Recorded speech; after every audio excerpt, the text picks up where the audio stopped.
Here's one of the weirdest and most fascinating stories I've come across, and I just had to make a video about it. Imagine this, an entire city struck by an uncontrollable urge to dance.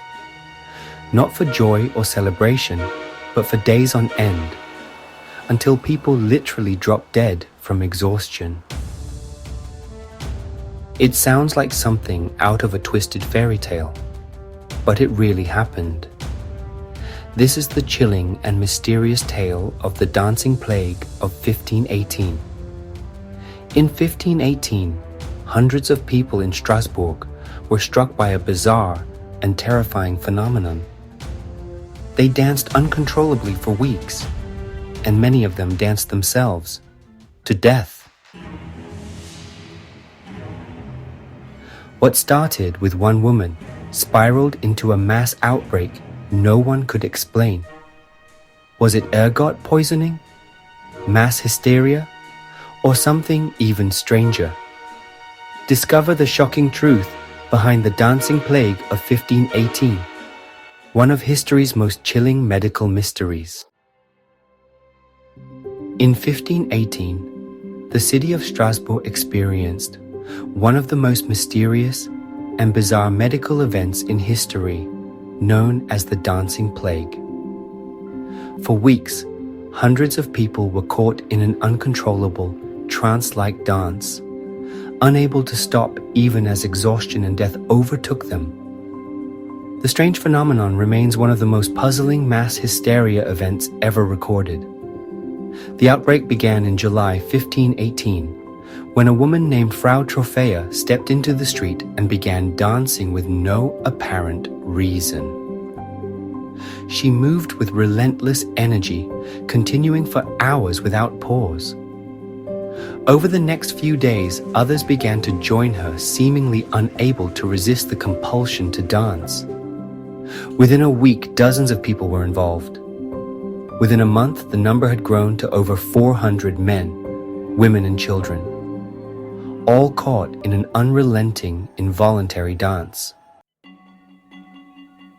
Physicians, at the time, believed the afflicted suffered from hot blood, a medical imbalance that they assumed could be cured by allowing the dancing to continue until the fever burned itself out. To this end, city officials arranged for musicians and built a stage to provide a space for the dancers, believing that organized movement would hasten their recovery. Instead, the outbreak worsened and the dance turned deadly. Many of the afflicted danced for days without stopping, collapsing from exhaustion, suffering strokes, heart attacks, or fatal injuries. Their bodies, pushed beyond physical limits, simply gave out, yet new dancers kept emerging. The authorities soon realized that their solution had only intensified the crisis. But by then, it was too late to reverse course.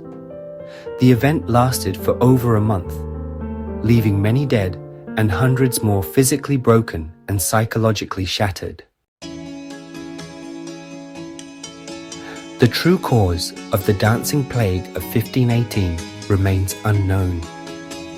Some historians and scientists believe it was caused by mass hysteria, triggered by extreme stress, disease or famine, leading to a collective psychological breakdown. Others suggest the possibility of ergot poisoning, caused by a hallucinogenic mold that grows on damp rye, which can produce LSD-like effects, including convulsions and hallucinations. Some theories propose that it was a form of religious or social mania, possibly influenced by medieval fears of divine punishment or supernatural forces. While similar outbreaks of uncontrollable dancing were recorded in Europe during the Middle Ages, none were as large or as deadly as the one in Strasbourg. The dancing plague of 1518 remains one of history's greatest medical and psychological mysteries. A chilling reminder of how human behavior can be affected by external stresses in ways that defy explanation. If you enjoyed this video, make sure to subscribe or follow for more.